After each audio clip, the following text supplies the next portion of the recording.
beginning out there in virtual land. So we're going to finish up. We surely will finish this and start the nerve unit. I anticipate we'll be concluding that nerve unit a week from today, or perhaps as late as the Friday of next week.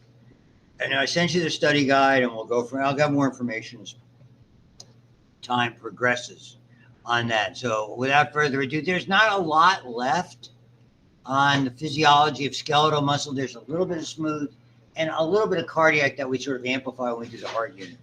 But the heart unit is going to be more lab oriented. And we may very well even begin to start that a little bit in lab coming up. Moving on. So things that play a role in it. Obviously, how many fibers we recruit, the size of the fibers, and again, you're born with whatever muscle fibers you're going to have. There is some research suggesting that maybe there is some potential for some development of these highly differentiated cells. However, by and large, they hypertrophy, they get larger or undergo dystrophy and get smaller, or atrophy. But you don't make more, there's no hyperplasia. So, and again, just what we talked about before, it's all about stimulation.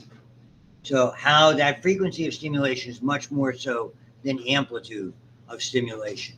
And this is a really neat chart.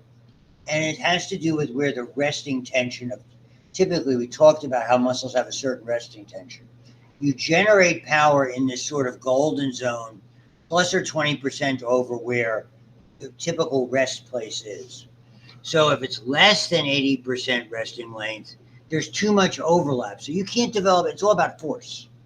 If you can't develop force unless, mass times acceleration, you can't accelerate unless you can ratchet a bunch of those very rapidly. You can't do that if you only have a limited space to go before the end of physiological contraction. The same is true if you've overstretched it. You don't have enough contact points to generate force until you bring it back into that. So you can't do it very, very rapidly. You have to bring the muscle back to an appropriate level. And I have a very good graph to support that. So frequency, recruitment, bigger fibers, stretch. All of those play a role in increasing contractile force. This is the graph. And you just look at an isolated sarcomere. If you're in that 100% plus or minus 20% optimal zone, you have enough overlap and enough room to contract to generate maximum force. If it's overly stretched, you can't, and like this. And if it's overly contracted, you have very little to go. So to me, that's a very a good graphic that underscores that relationship. Now we look at the different fibers. That's interesting because there's a lot of, and I commented on before, there's a lot of heredity with regard to that. So you can have different kinds of fibers. So, and usually there's a mixture.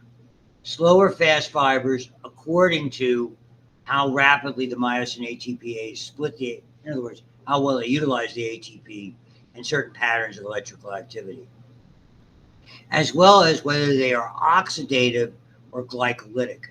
So anaerobic, effectively glycolytic or anaerobic, and oxidative or aerobic. So skeletal muscles we classify into three types. Glycolytic are the fast ones. Then you have slow and relatively fast oxidative fibers. And again, most of them are a mixture from how rapidly they contract and their fatigue. But if they're in a motor unit, they're all the same type. And the muscles are a mixture of motor units and motor units of different fibers. And again, this is the genetic dictate. So if you have someone who has an abundance of, oxidative fibers, perhaps that enhances their endurance ability. If you have an abundance of fast glycolytic fibers, maybe it enhances power, maybe it enhances speed, vertical jump, all of those types of things that are there. So slow oxidative, low intensity endurance activities, typically postural. The soleus, a postural muscle in your calf, just constantly making tiny adjustments, but using it all the time, would be like that. Fast oxidative fibers, sprinting or walking, that's where the gastric, and those are muscles that function as a unit with regard to the Achilles tendon anatomically, but physiologically they do not. So both heads of the gastrocnemius can, be periodically have to jump or reach for something, where now you're looking at how rapidly someone swing a tennis racket, swing a baseball bat, whatever that is. So you can begin to see, so how all of those things, velocity and duration, depending on which is which. And they give you a chart that kind of goes over that. So obviously, if you're just doing this, you can do it very rapidly. If you have a certain amount of load, if you have something very, very light, there's really no opposition. If something really heavy, there's a lot of opposition. So faster versus slower, and that's what we do. We recruit. Our brain sends signals that, hey, we need more of you guys to work on this to lift it. It's pretty obvious. So I don't think there's a lot. And then this is the exercise-based nugget and the rehab-based nugget. With a lot of students, many of you are in sport or understand it. We have different kinds of exercises that facilitate endurance. So when we do range of motion exercises, when we do repetitive exercises without increasing the amount of weight, we're featuring endurance. Okay? So these are the kinds of things that we can do continuously for long periods of time, comparatively, and we can increase capillaries, mitochondria, myoglobin, endurance, strength, resistance to fatigue. We can even do some conversion of the very rapid, the power fibers, to oxidative fibers. Interestingly enough, there can be some subtle changes that occur. Resistant exercises is totally different. So this is isometrics fall into that category.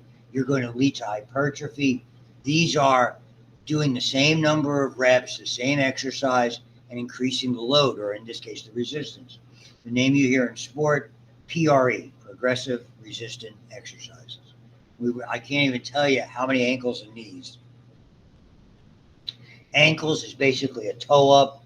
It's like bringing your toes to your nose, but you put a weight on your foot, hang it with a strap, hang it with a belt, get Velcro, whatever you want. Reps, how many sets, and just gradually increase the weight. And the same thing with straight leg raises with your toes pointing towards your nose. You're working on your quadriceps, and particularly, you might remember from anatomy, there's a muscle called the vastus intermedius. It inserts directly into the capsule of the knee, so it stabilizes the knee. And that's the most common kind of rehab that we do. And there's some variations you do for it depending on, are we dealing with ligament damage, are we dealing with capsular damage, whatever, that are there. So there's a lot. So and the physical therapy, sports medicine sphere has really improved, interestingly, over time. Yes, ma'am. Okay, this is actually related to Good. physiology, right? So, in high school, I tore my quad. Like rectus femur. Right, rectus femur. That sucks to tear. Yeah. Yes. And I tore it like higher up. Ooh. And they gave me a lot of like hip mobility Mhm. stuff to do. Why? Did you require surgery? No. Okay. I was like the 2% case that. Yeah, so it's mostly, if you required surgery, then I think you would have seen more of the straight leg raises and things. Non-surgically, I think they're trying to strengthen the overall length of the quadriceps rather than focus on the quadriceps tendon, and usually they tear at the myotendinous junction where muscle meets tendon. You obviously did not, because that's almost always surgical. So like my ortho said that like the sutures you would have to use, like reattach it, like to go through the tendon would just break through my muscle. Oh yeah. Yeah. If it's tendon to tendon, you have a much better chance. Yeah, it was. Muscle doesn't hold real well. Okay, that makes sense. I always wondered, like, Because then you're looking at a graft procedure potentially. Yeah. That's a lot of surgery for a young person. Yeah, so it was like, I just never knew, I mean, obviously, precedent. I just never really knew why that was like a 2% like error that. Yeah, you could research that and look at the frequency of rectus femoris / quadriceps tears and where the locations are. You could probably determine which one was yours specifically, and then look at various approaches to treatment. But that's where the anatomy is so important, because it influences the physiology, and then how and then moreover it influences the treatment modality or approach that's there. I remember we did one in athlete when I was a resident, and was right through the tendon and basic tendons. It's a great surgeon whose name was Sterling Bunnell. And so they have a method called Brunel-Bouton. And my best analogy would be kind of like how you tie, it's almost like a little bit like figure skates that you tie high up. Might be an analogy. So you have, let's say you have two ends like this.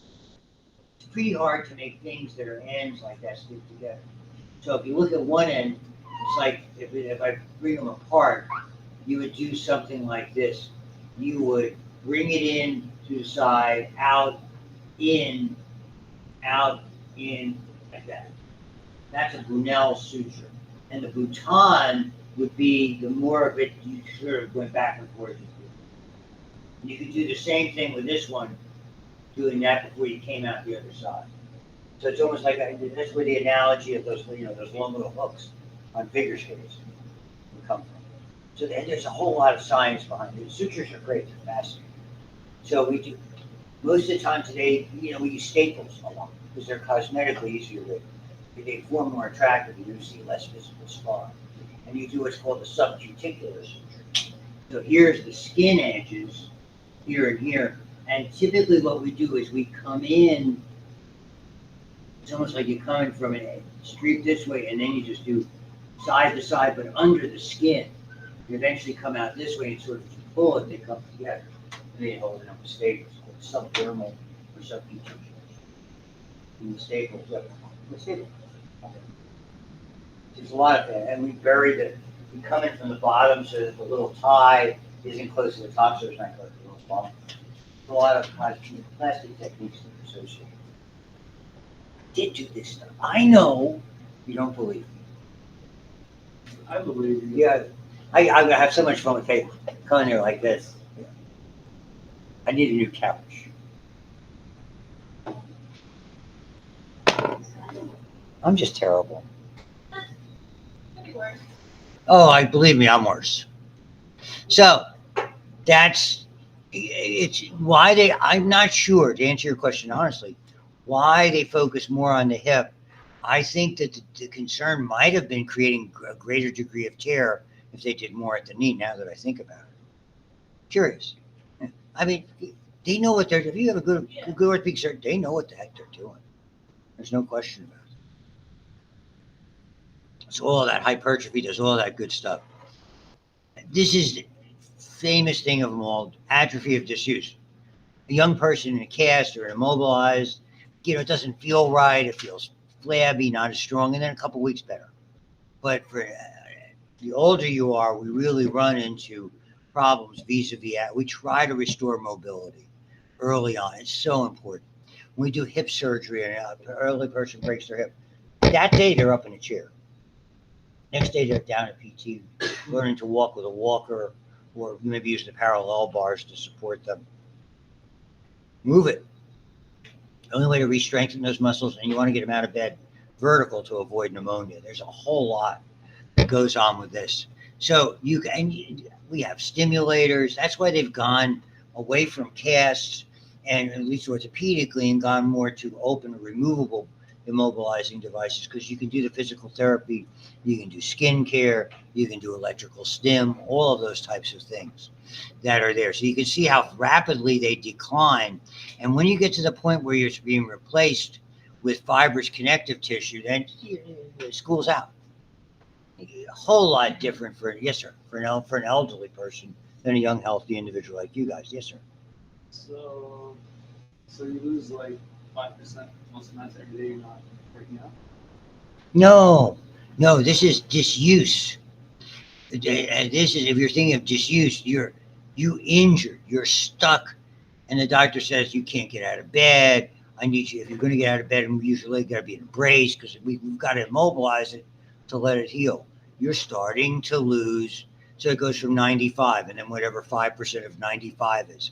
So the amount of, you could write an equation and figure out what we've gone over 2 weeks. But let's say after 2 weeks you've lost 30%. You're still going to get that back once they say, okay, we can start rehab. Now we can start a little bit early.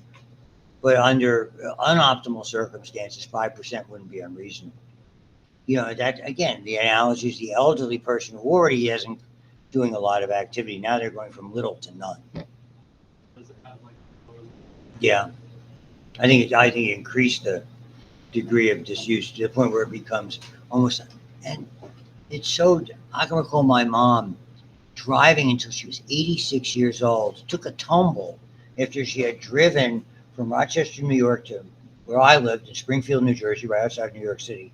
6 hour drive. She stopped once, visited one of her girlfriends who was still around, also a widow, and she took a tumble there. And then, for whatever reason, whether there was more damage or not, she fell 3 different times, injuring the same arm shoulder complex. And then she couldn't, it got to a point where she couldn't lift her arm. And that was really the start of deterioration because she couldn't drive.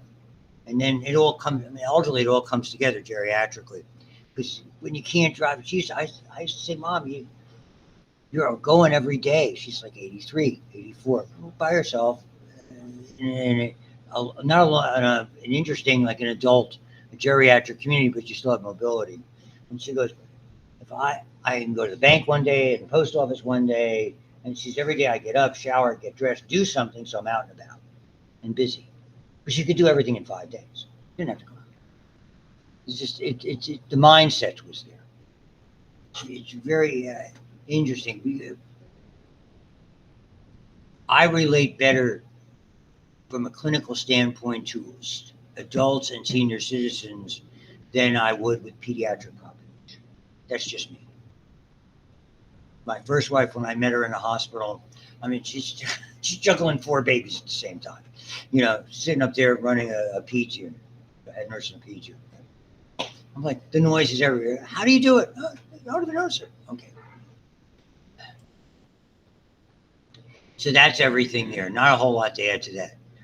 Found in the walls of where smooth muscles is the focus point of physiology as well as cardiac, because skeletal is pretty straightforward. How we get around, how we move, how we interact with our environment, how the internal environment works, smooth muscle. Hollow organs are smooth muscles. The tube system, genitourinary, vascular, respiratory, heart related, all of those tubes are all smooth muscle. And the smooth muscle is pretty consistent. So it's the wall of the hollow tube. You have a lining. Typically, the lining is smooth because we want things to flow. There's some modifications. We have layers of smooth muscle. A lot of it is peristaltic. We talked about that in anatomy. Inner circular, outer longitudinal, squeeze, push. Okay. And they're there all the time. They're autonomic control. We don't control them directly. Indirectly, yes, you could do so with medication. Indirectly, you could do so, let's say, with meditation, with powers of concentration. But they're totally different. They're smaller. They're shaped differently. They don't have the same neuromuscular junction type of apparatus. And the calcium isn't stored inside. It's more about extracellular calcium. So one of the things I took this morning was called amlodipine. Original trade name was Norvasc. It's been around forever. I prescribed it as a doctor, 30 plus years ago to patients to deal with some complications of fractures. Very interesting, called reflex sympathetic dystrophy. More on that down the road. And I take it because it's a calcium channel blocker. It doesn't have a lot to do with skeletal muscle. It's about smooth muscle.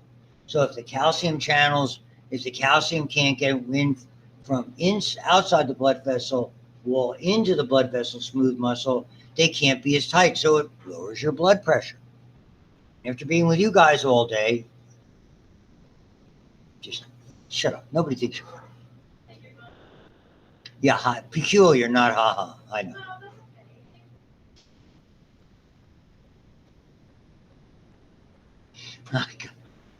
So moving on, all of these things not found in the heart. Heart contains cardiac, not smooth.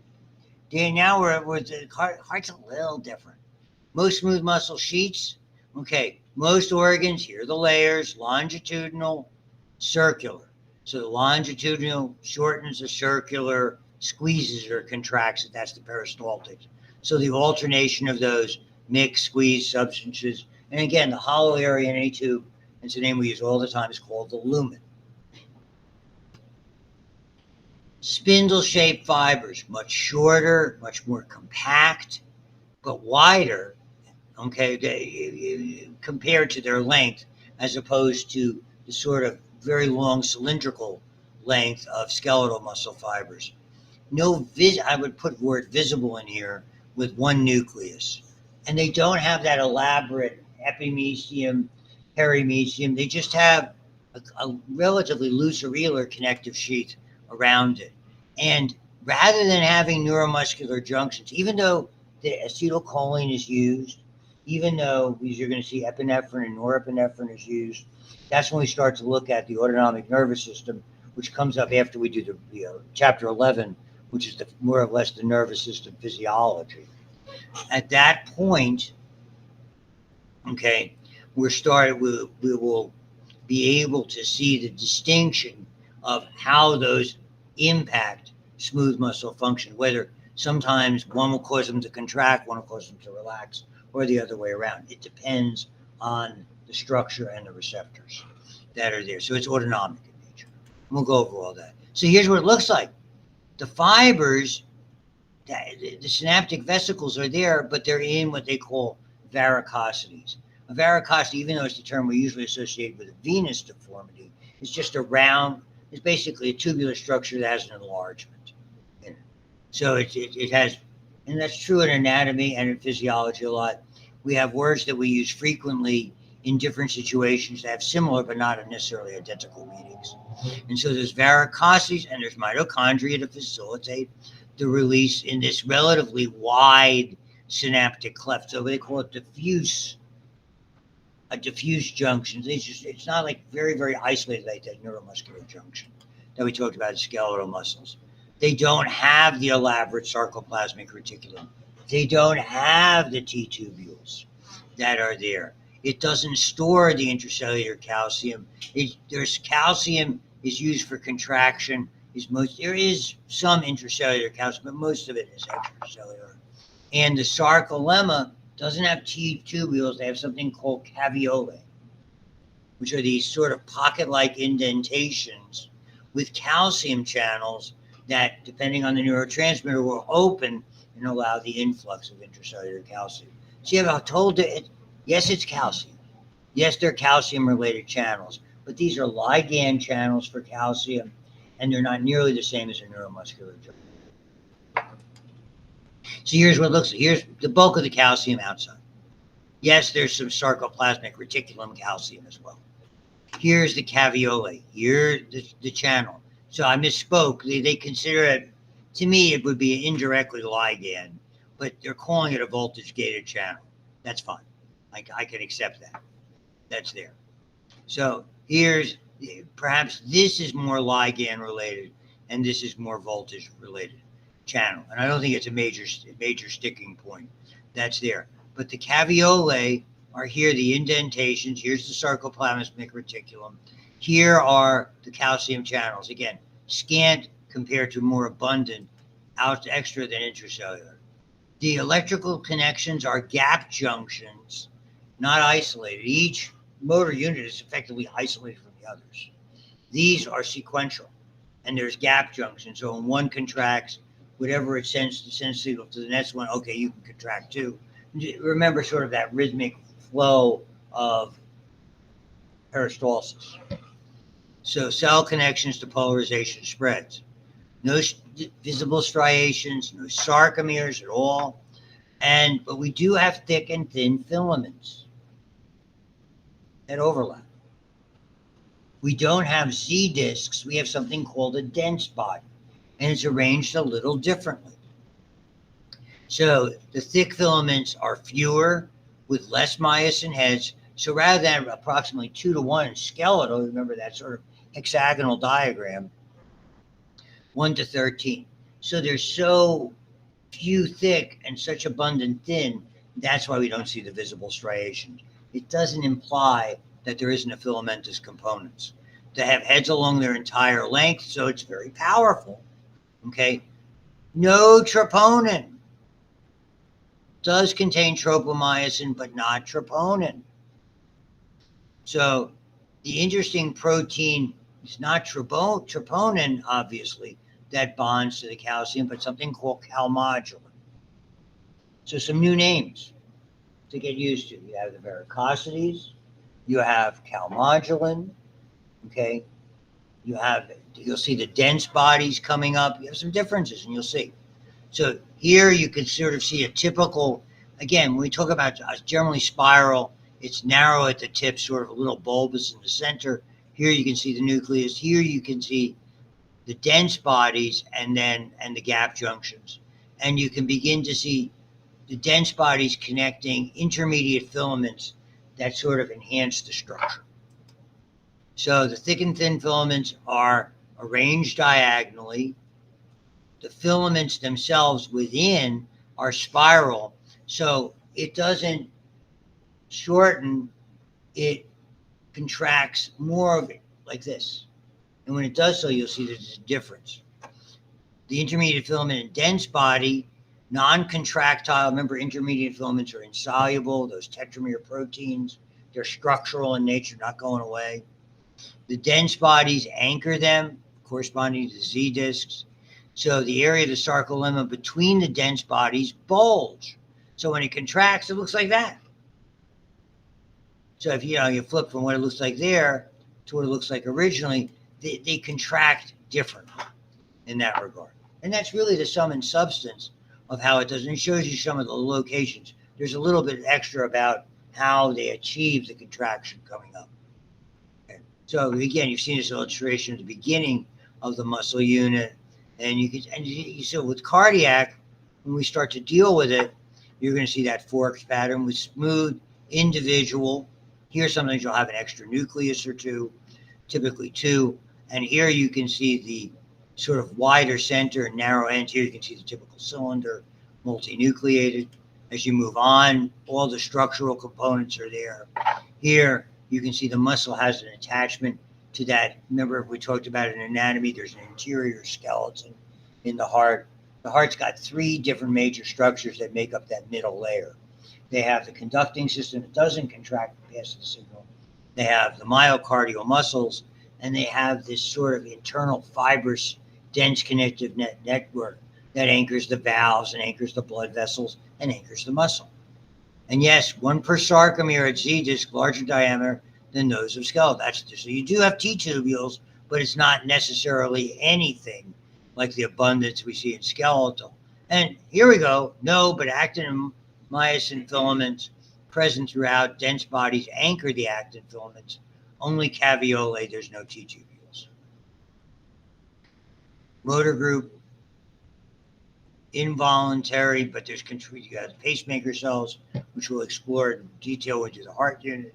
And then here, you can see there's some of these have pacemakers, some of them are autonomic in nature. But it's really a lot of the regulation is stretch related and chemical related. So the chemical can come from the autonomic nervous system, and your gut, as basically as food passes in, it stretches the lumen, and it responds with stretch receptors reflexively and contracts. That's kind of how peristalsis works. You can take a look at this. Here's the difference.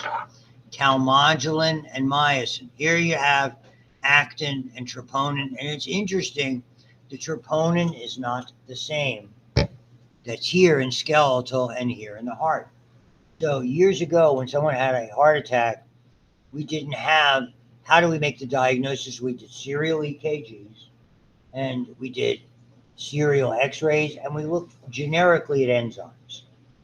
Okay, we looked for changes, but it took a couple of days, unless it was so inherently obvious that you couldn't mistake it. Now you can relatively rapidly, we didn't have a blood test that said, oh, patient X had a heart attack. Now they do something, you can identify the troponin. If the troponin is in the bloodstream, it means a heart cell was damaged and the troponin got into the bloodstream. And so you looked at it, so you could isolate cardiac troponin specifically, which was molecularly different than skeletal troponin. Voila. Now you had a rapid test. Oh, troponin levels are up. Boom. So-and-so had a heart attack. So you could be, so depending, maybe there'll be something pacemaker apparatus, slow in general, slow, synchronized, organized contractions. Gap junctions, some act as pacemakers. We'll get into which ones are that. I mean, inherently, again, they're part of it. And different stimuli, again, the gut's a good. Actinomyosin sliding, intracellular calcium does play a role, certainly. ATP obviously plays a role. When the calcium is no longer there, it stops.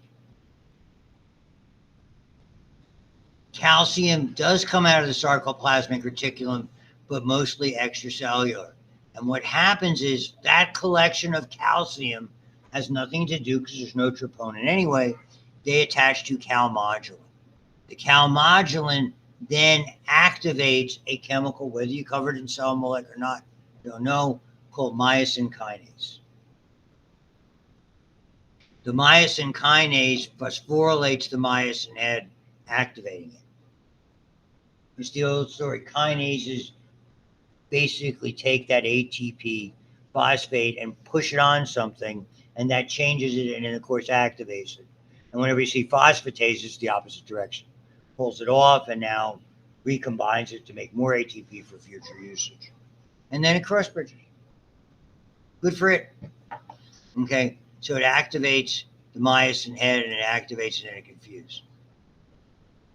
So calcium has to detach from the calmodulin, be transported into the sarcoplasmic reticulum and out, and then the dephosphorylation of the myosin to inactivate it. So there's what to do here. And again, they act much more slowly that are involved. And they'll give you a thing. Calcium ions, voltage and non-voltage channels are involved. So there's a little bit of both, depending whether it's action potential or other signals from the neurotransmitters in the varicosities or from the sarcoplasmic reticulum. Then it activates the calmodulin. So you go from inactive to active, like anything else, shape change. Then it activates the myosin kinase, and that in turn activates the myosin heads. And voila. Much more endurance oriented, slower ATPases. There's a latching thing with that, so there's less energy that's necessarily involved. They kind of hold together a little bit. A degree of contraction without fatiguing. And that, so when we talk about muscle tone, before it was skeletal muscle tone, what's your indicator for smooth muscle tone? The best indicator in the world is the indicator that is in your blood pressure. The diastolic, the lower number of your blood pressure, is the one doctors look at all the time. That's the one, when that goes up, it's like, oh boy. That's the resting tension in smooth muscle in your blood vessels. If it's low, generally it's easy. I mean, unless it's ridiculously low, because the blood can get through comparatively easily. If it's too high, it means those walls are too taut, and the blood has to do a lot of work to pulsate through. It makes your heart work harder. That's the tragedy of high blood pressure. So it overworks your heart, and by pushing harder against the blood vessels, more likely to create those little micro imperfections that can turn into problems if fatty deposits settle. That's why I take that and another blood pressure medicine every morning. And it's good. Works fine. So my wife is yelling at me again. I got to take all these pills. She goes, if you got healthy, you wouldn't take as many pills. In an affectionate way.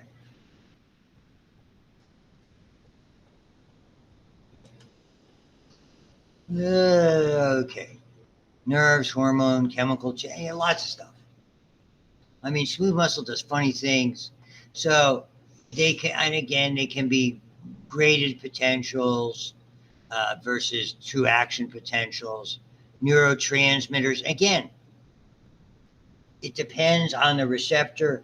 So all transmitters don't work the same way. It's not acetylcholine in skeletal muscle is always excitatory. It's always going to lead, if sufficient, to an action potential. It's always going to depolarize to some extent. That is not true for smooth muscle systems, and nor is it true for, you're going to see there's a wide amount of differences in the effects based on the receptor when we get into the distinctions of neurotransmitters.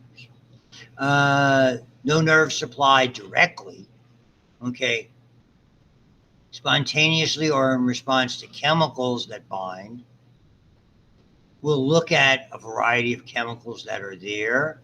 Certainly, if we're dealing with acidity or low oxygen, high carbon dioxide changes. There's neural and chemical stimuli. Yeah, basically, there's a certain degree of adaptation.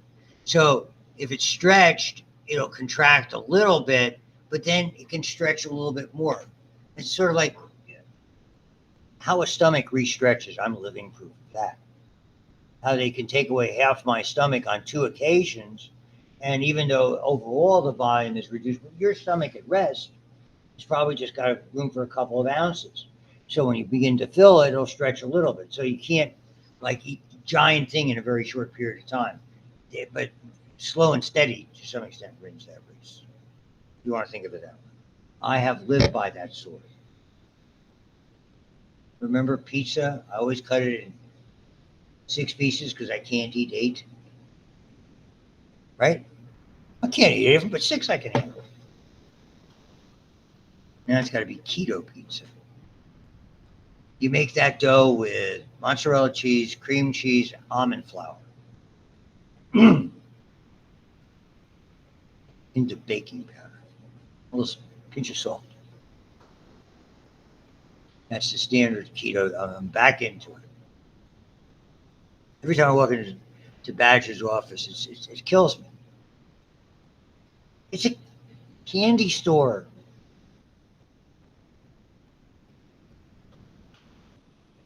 Oh, you don't want a piece of candy? And you saw what he did to peppermint patties. I told my wife. She goes, oh, that's hard. Twix bars, Kit Kats. I only have so much that I can do. So fibers and arrangement, innervation, stimuli, there's different units. We don't go into this, visceral muscle, hollow organs except the heart, multi-unit muscle, not a big deal, anything like that. So that effectively is the muscle unit, which only leaves us the nervous system unit. And the nervous system unit I just want to briefly introduce and we'll really try to clobber next week in its entirety, is this chapter. We did, for almost all of you, we did the anatomy, that chapter 12, the brain and all the different parts, telencephalon, diencephalon, cerebellum. This is, when they talk about the tissue, we're looking at it more on a microscopic basis. So the 2 major sections of this are really the way a nerve fires, and it's slightly different. We don't have an end plate, so we don't have end plate potentials, but we have, again, local potentials, which if they reach threshold, can become an action potential. There's much more of an all or none principle. That's where, and directionality, that's where that absolute refractory period really plays a significant role. As we'll start to see here, it leads to directionality of the impulse from the nerve, from where it's generated to where it goes. And you'll see that anatomically. We have a whole new line of cells. In anatomy, we talked about connective tissue cells. We had fibroblasts and chondroblasts and osteoblasts and dense, irregular, and loose, and blah, blah, all that kind of stuff. Making capsules. Not here. We have a whole unit of cells. Some are strictly for the central nervous system, some are for the peripheral nervous system, and some are for both. And they collectively are the glue that holds and supports the individual nerve cells.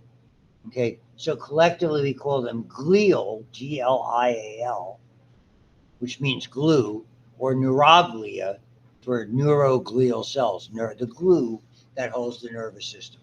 So it's got like its own unit of connective tissue that services it.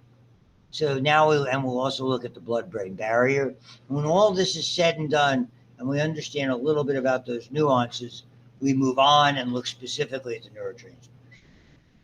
And there's many, many of them, but our focus points are going to be on the major ones, which maybe there's 10 of them, and ones that are usually depolarize, hyperpolarize, depending on receptors, etc. So when we get to endocrine, endocrine is all about relatively slow adjustments. These are your two control systems. Nervous system is for right now, sharp, quick corrections, biologically things that happen fast, go away fast. So we're talking about fractions of a second. Endocrine, we're talking about seconds that can last for seconds, minutes, hours, days. So some changes are right away, some changes are long term. Nervous system is mostly right away. Again, the best way to describe it, it's an electrical system that communicates nerve to nerve with chemicals. Nerve fires, it's not like somebody took, you know, with a taser like that to the next nerve. No, that would be an electrical to electrical. Here, the electrical signal is released at a juncture point, typically releases chemicals that cause the next nerve to do something.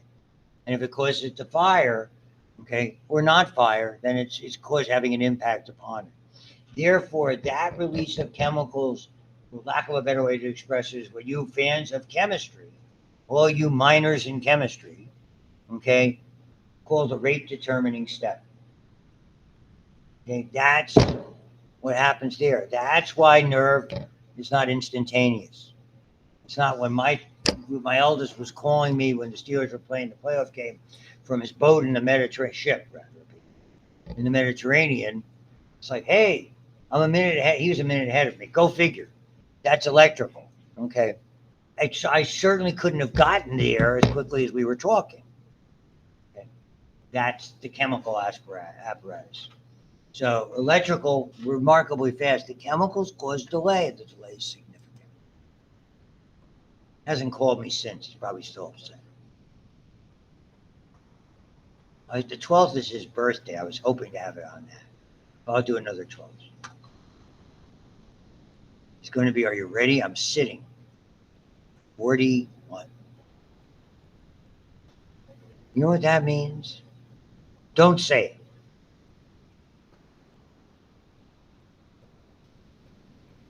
Don't say it. Behave yourself. So, by and large, how's the nervous system work? Straightforward. We did this in anatomy. Sensory or afferent fibers give us a message. We process it, integrate it, and we respond to it by an effector or efferent. Okay. All those types of things. Definition: central nervous system, brain and spinal cord, peripheral nervous system, everything that protrudes. Spinal nerves protrude from the spinal column area, and cranial nerves from the brain. And we did a lot of that, and you can see all that. Whether they are going to skin, skeletal muscles, or joints, we call them somatic of the body. If they're going to organs, we call them visceral. Okay, motor is efferent, muscles and glands, and again, somatic, going to muscles and glands, joints, muscles, beg your pardon, skin, joints, versus glands and organs, autonomic. We don't have the control. Okay, and then voluntary, we just covered voluntary versus involuntary. Autonomic, all of those things that we were talking about with smooth muscle and or cardiac muscle are all in this. And then in the next chapter we do after this, we look at, and it's a one PowerPoint sequence, it's a fun chapter to do. That's autonomic nervous system, very important. And so that basically is going to lead us into the nerve. So we will start in earnest on Friday with glial cells. So you should be all gleeful.